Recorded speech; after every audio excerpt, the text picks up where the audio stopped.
purjnadiki J.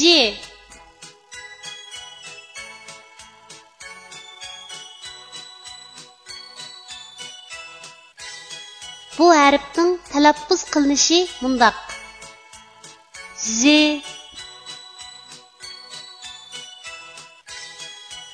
Endi bu harfni o'z ichiga olgan misollarni ko'rib o'tamiz. J'ning ayrim shakli.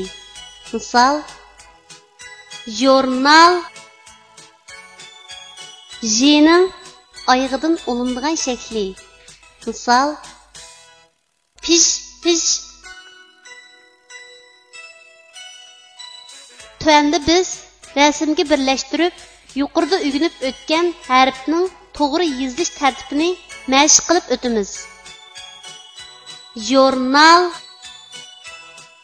J harfining ayrim shaklining yozilish tartibi.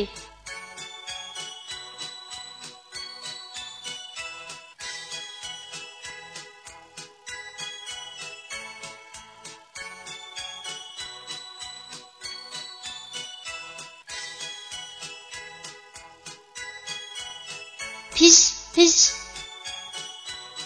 J harfining oyog'idan olinib keladigan shaklning yozilish tartibi.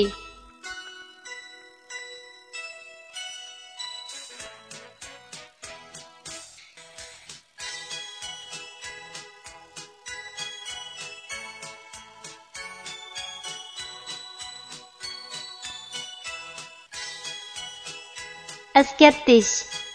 J harfi asosan tahdid so'zlar va chet el tilidan qabul qilingan so'z atalg'ularni, ismlarni yozishda, o'qishda qo'llaniladi.